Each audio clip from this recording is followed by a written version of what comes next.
Maka Allah subhanahu wa ta'ala memerintahkan kepada Nabi Allah Isa, yaitu untuk dengar dan taat. Apa perintah dari Allah? Untuk menerangkan kepada siapa yang ada di hadapanmu, inni anallahul hayyul qayyum alladzi la azul.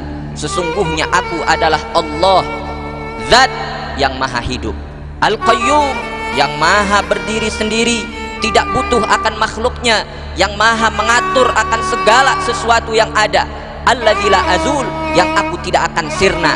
Jelaskan itu kepada siapapun yang kau temui, wahai Isa. Apalagi perintah dari Allah? Allah memerintahkan pula wasaddiqun nabiyyal ummi, dan percayalah akan seorang sosok nabi yang ummi. Maka Allah memerintahkan, percayalah engkau akan seorang sosok nabi yang ummi, sahibal jamal wal midra'ah. Katakan oleh Syekh Abdullah Al-Lahji bimakna al-qital wal malahim, yaitu sahibal jamal wal midra'ah, artinya seorang nabi yang berperang di jalan Allah subhanahu wa ta'ala, memimpin perperangan di atas untanya dengan midra'ahnya. Itu maksud daripada sahibal jamal wal midra'ah. Itu bagaimana Nabi SAW dengan gagah berani memimpin daripada pasukan-pasukan yang tadi dijelaskan oleh Habib Muhammad. Maka itulah daripada sifat yang Allah sifati kepada Sayyidina Muhammad sallallahu alaihi wasallam. Di dalam kitab Al-Mawahib Al-Ladunniyah bil Minahil Muhammadiyah karya Al-Imam Al-Qustullani rahimahullahu taala, di mana beliau meriwayatkan dari Muqatil ibn Hayyan, di mana beliau mengatakan, Allah taala ila Isa alaihi salam, bahwasanya Allah subhanahu wa ta'ala mewahyukan kepada Nabi Allah Isa ala nabiyina wa alaihi salam, isma' wa ati'. Yaitu diriwayatkan bahwasanya Allah subhanahu wa ta'ala mewahyukan kepada Nabi Allah Isa, isma' wa ati', yaitu dengarlah engkau, wa ati' dan taatlah engkau wahai Isa, ya ibnat tahirah, wahai putra dari seorang perempuan yang tahirah, yang begitu suci, al-bikril batul, perempuan yang bikr, yang perawan, al-batul, lagi tidak pernah berhubungan dengan laki-laki manapun, yaitu Sayyidatuna Maryam, yaitu Sayyidina Isa ibn Maryam, yaitu putra daripada Sayyidatuna Maryam.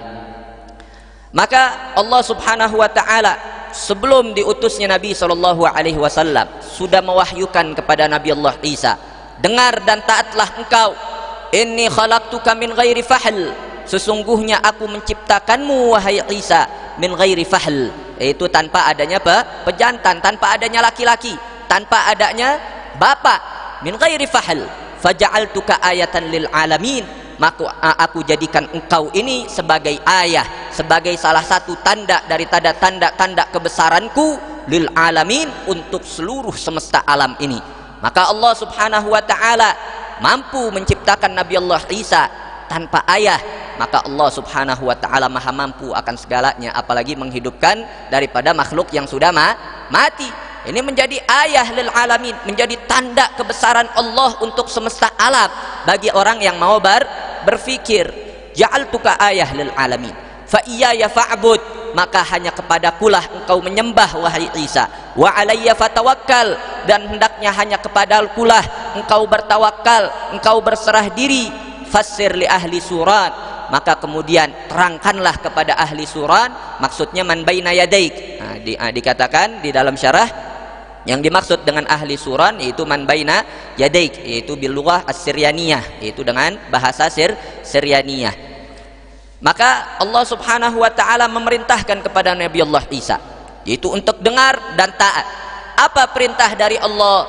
Untuk menerangkan kepada siapa yang ada di hadapanmu, inni anallahul hayyul qayyum alladzi la azul, sesungguhnya aku adalah Allah, zat yang maha hidup, al-qayyum, yang maha berdiri sendiri, tidak butuh akan makhluknya, yang maha mengatur akan segala sesuatu yang ada, alladzi la azul, yang aku tidak akan sirna.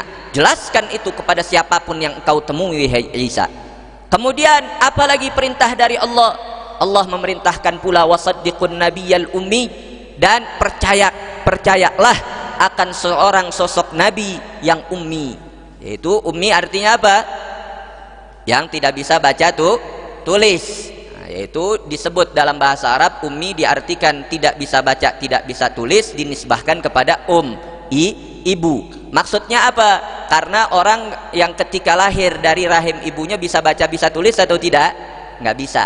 Makanya orang yang dia tidak bisa baca, tidak bisa tulis, seperti layaknya orang yang baru lahir dari rahim ibunya, dalam keadaan tidak bisa baca, tidak bisa tulis, masih dalam keadaan sebagaimana ketika dilahirkan oleh ibunya. Makanya dalam bahasa Arab yang nggak bisa baca, nggak bisa tulis disebut ummi, karena masih dalam keadaan sebagaimana ketika baru dilahirkan oleh ibunya.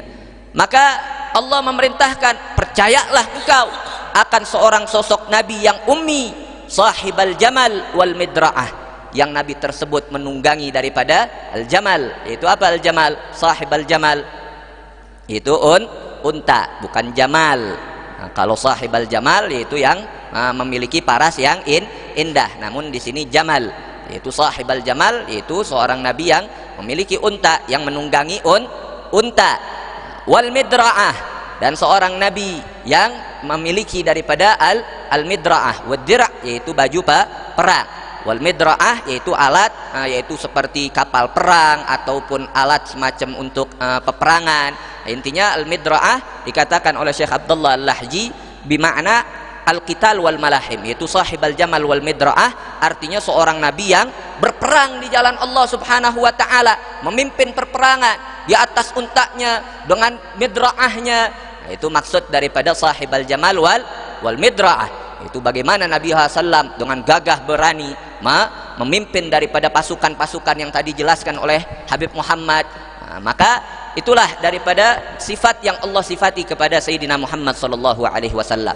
Namun ada juga ulama yang mengartikan midra'ah itu bisa diartikan sebagaimana Syekh Yusuf An-Nabhani di dalam kitab beliau Al-Asma. Beliau katakan sahibul midra'ah hiya naw'un minats thiyab.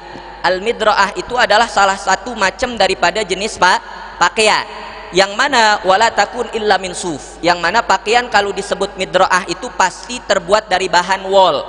Nah, terbuat dari bahan suf, di mana bahan wol itu bahan yang cenderung kasar, cenderung murah, dia punya harga. Di mana beliau katakan wahya alamatit tawadhu' wa lubsis salihin.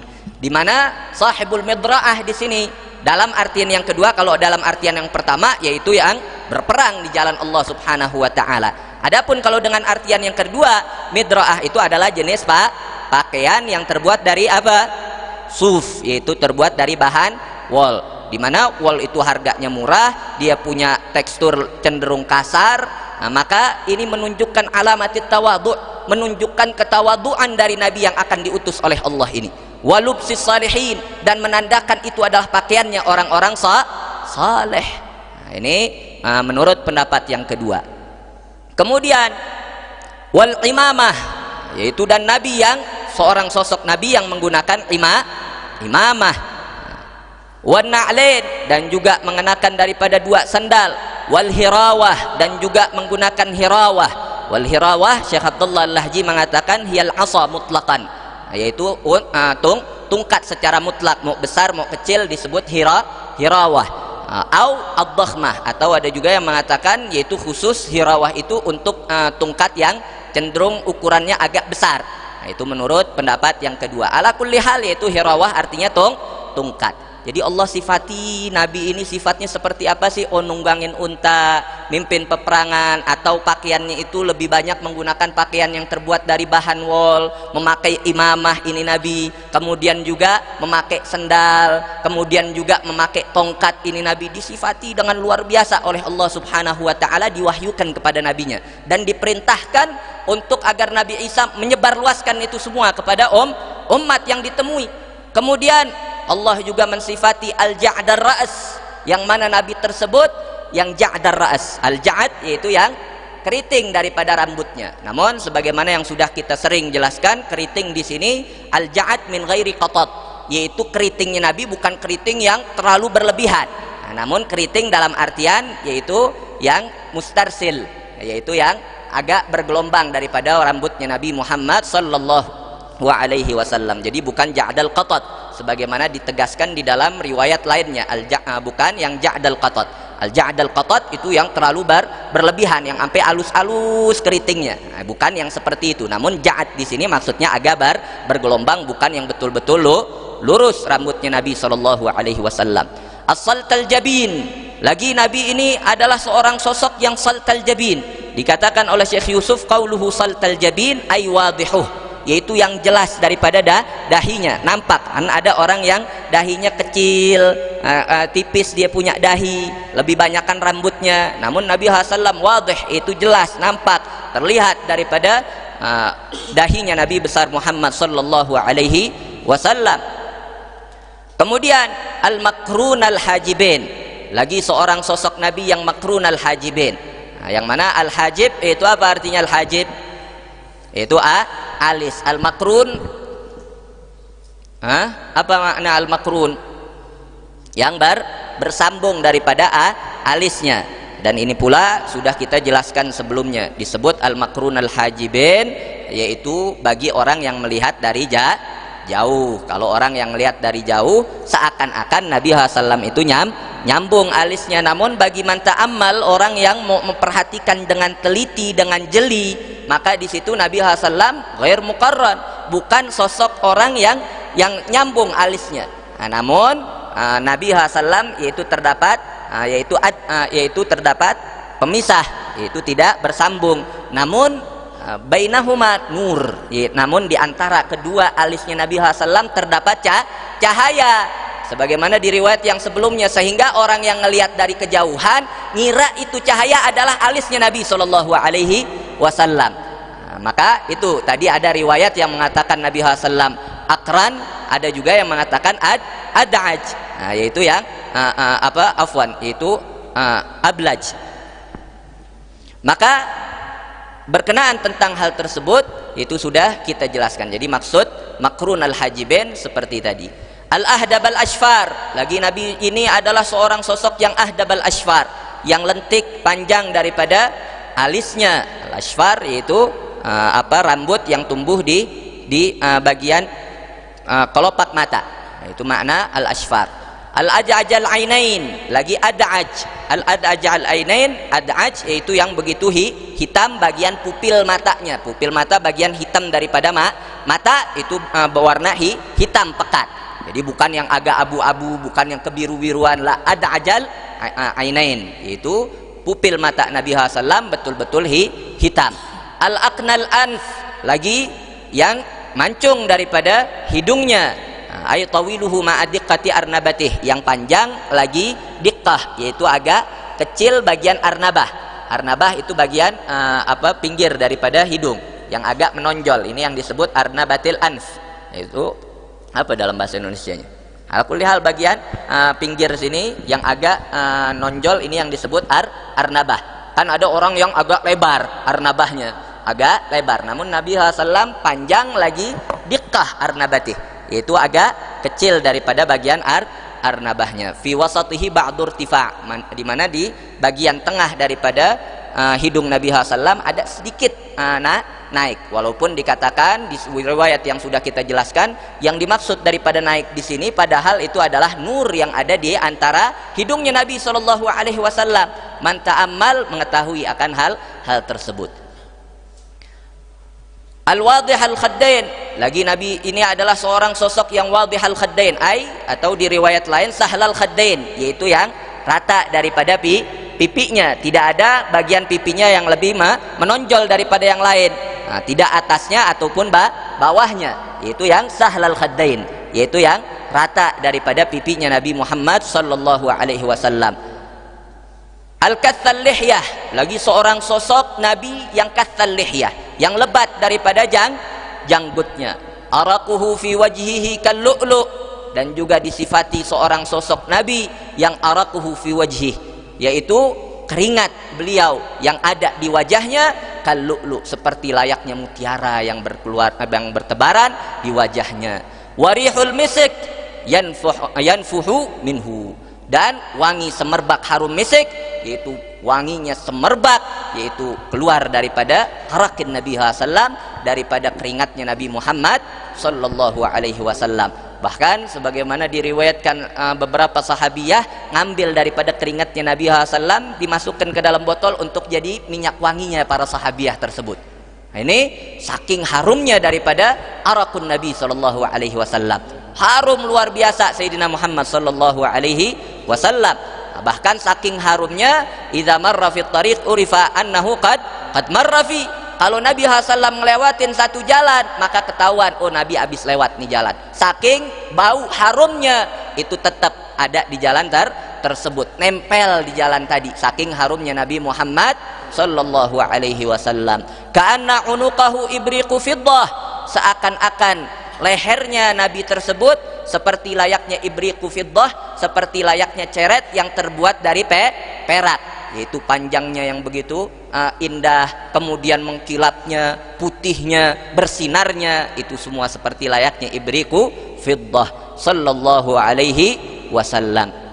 Jadi Allah Subhanahu wa taala memerintahkan kepada Nabi Allah Isa, isma' wa ati', dengarkan daripada apa yang aku akan sampaikan dan taatlah, yaitu dalam perintah Allah untuk apa? Fassir li ahli suran, untuk menjelaskan ini semua kepada umatmu, sampaikan tentang adanya Nabi ini. Nah, maka Allah Subhanahu wa taala dari dulu di dalam kitab-kitab sebelumnya, Allah Subhanahu wa taala sudah menjelaskan kepada ahlul kitab, yaitu tentang sifat-sifat Nabi Muhammad sallallahu alaihi wasallam. Makanya Allah di dalam Al-Qur'an, Allah Subhanahu wa taala berfirman, alladzina atainahumul kitaba ya'rifunahu kama ya'rifuna abna'ahum, yaitu orang-orang alladzina atainahumul kitab, orang-orang yang kami berikan kitab kepada mereka daripada kitab terdahulu.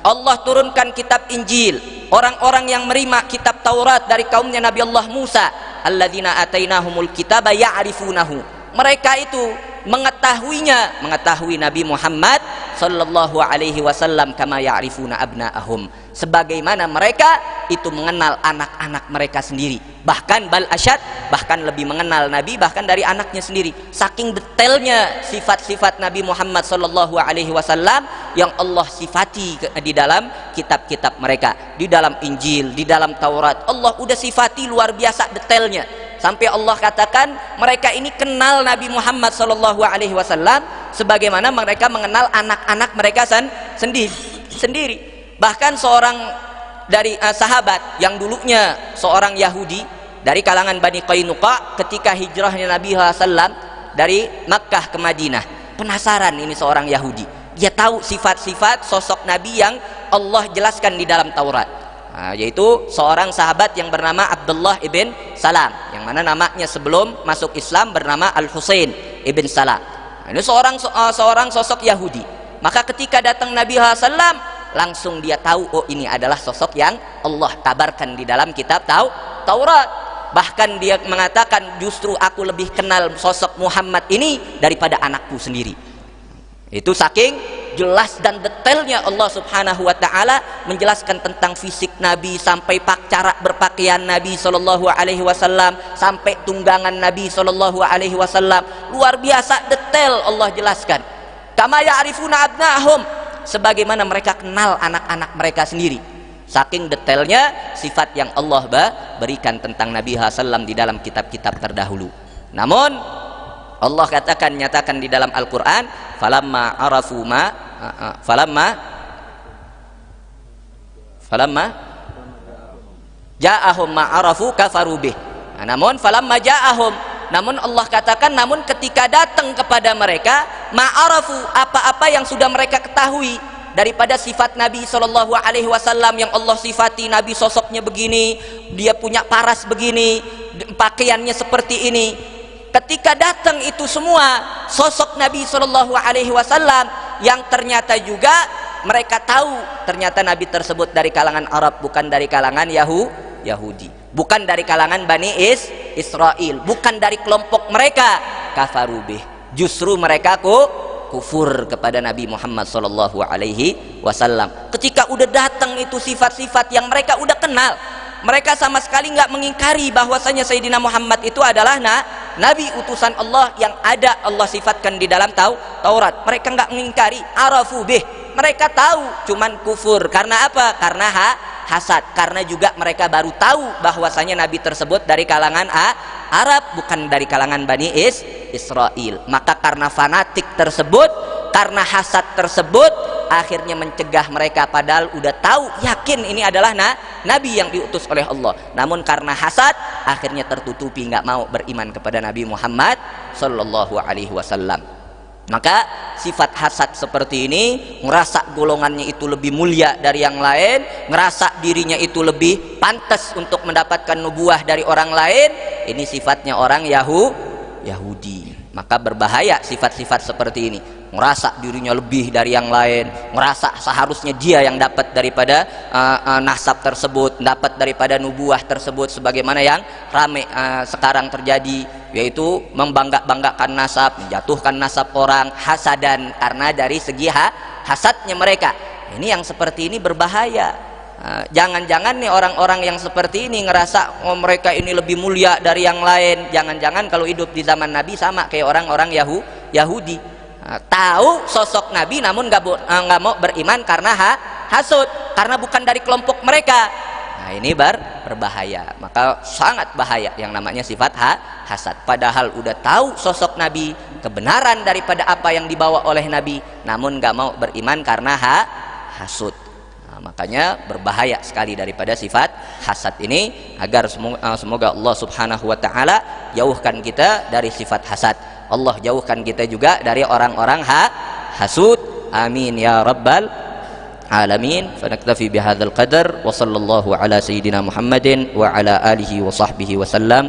Walhamdulillahi rabbil alamin. Wassalamu alaikum warahmatullahi wabarakatuh.